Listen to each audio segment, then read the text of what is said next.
Mukhang itong si Jason Perkins ay magre-request na ma-trade dahil gusto na niya na maglaro para sa isang championship caliber team at mukhang ang mapupuntahan nito ay Barangay Ginebra.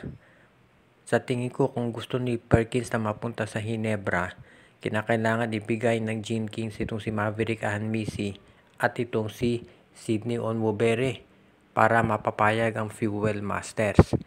Sa ngayon, kung mangyari yan, makikita natin na magkakaroon na ng isang solid small forward o kaya power forward itong Ginebra kapag napunta na sa kanila itong si Jason Perkins. At magagamit din ng Barangay Ginebra yan para ma-fortify yung kanilang front court. Kung meron kang Aguilar, Stan Hardinger, plus ito pang si Jamie Malonzo at si Jason Perkins, solid na yan. Sa panig naman na Phoenix, itong si Maverick Ahanmisi, dagdag na scoring yan para dito sa kanilang lineup. At pagdating naman dito sa power forward, si Sydney Onwubere papalit dito sa spot ni Jason Perkins. Tandaan natin, meron pang first round draft pick itong Phoenix Fuel Masters.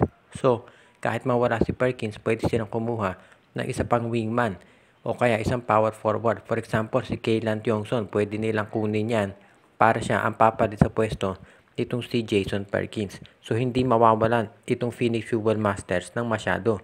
Siyempre, mabigat si Perkins pero makakakuha naman sila ng kapalit.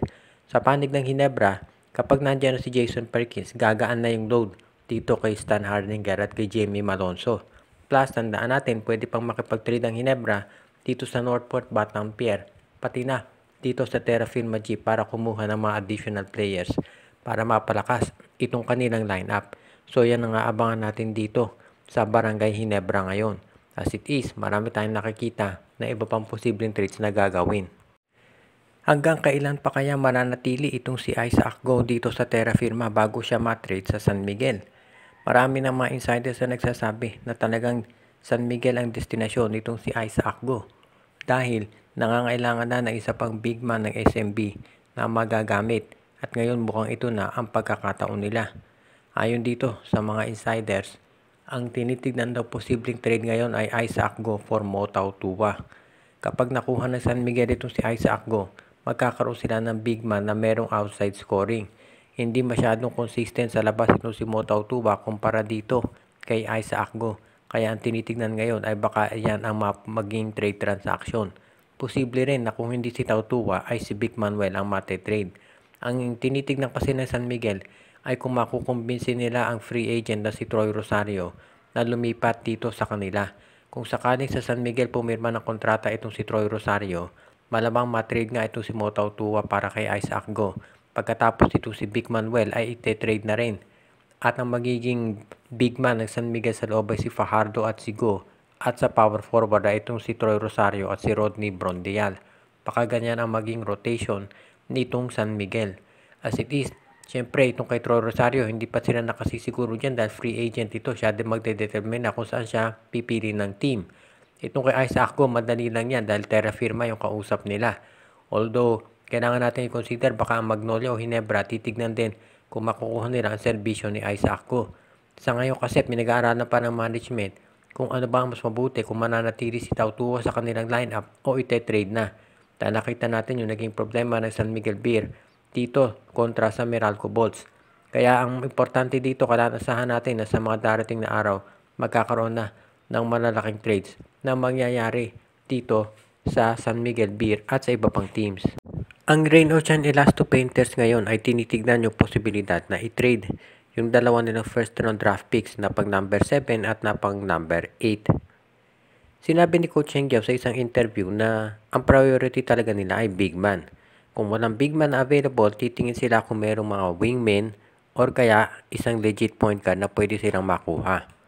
Pero, sinabi nga ni Coach Hengyao mismo doon sa panayam na baka wala ng big men na available pagdating ng pang number 7 at pang number 8. Dahil kung titignan natin dito sa mga players na nag-apply sa draft, ang matunog talaga diyang mga big men ay itong si Justin Baltasar na siguradong kukunin ng Converge. At itong si Kai Balungay na either number 2 or number 3 yan. Plus itong si Ben Phillips at si Kaylan Tiongson. Sigurado nasa number 5 yan. At least top 5 yung mga yan. O kaya pang top 6. Ibig sabihin medyo mahirap nang umabot dito kay Coach Yengyao ang mga nabanggit unless magkaroon ng sorpresa. So dyan lumalabas yung posibilidad na baka i-trade ni Coach Yeng ang dalawang first round draft picks niya para sa isang big man. Hindi pa natin natitiyak at si Coach Yeng mismo sinabi na ito isa pa lamang doon sa mga posibilidad na kanilang tinitignan.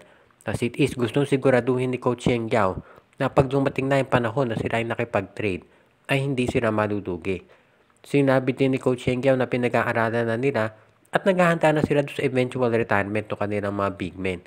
Alam naman natin na ang mga big men dito sa PBA ay napaka-importante. At para sa Rain or Shine, yan ang gusto nila na siguraduhin na palagi meron sila.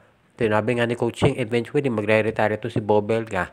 Kaya gusto nila makasiguro na meron silang additional options na magiging available bukod dito kay Keith Datu at kay Luis Villegas. Kaya kung kinakailangan nilang i-trade yung kanilang dalawang first round draft picks, ay kanila itong gagawin. Ang Converge Fiber Xers ngayon ay naghahanda na para dito sa darating na draft sa linggo. At tinitignan pa rin nila yung posibilidad na baka sila ay gumawa ng trade para makakuha ng isa pang first round draft pick. Ang nagiging problema ng Converge, nag-o-offer sila ng mga players pero medyo naghihigpit na yung mga ibang team sa pagbibitaw dahil noong umpisa kasi willing daw itong Blackwater maski na ang Phoenix at Terra Firma na magbitiw ng kanilang draft pick makipag-usap sa Converge.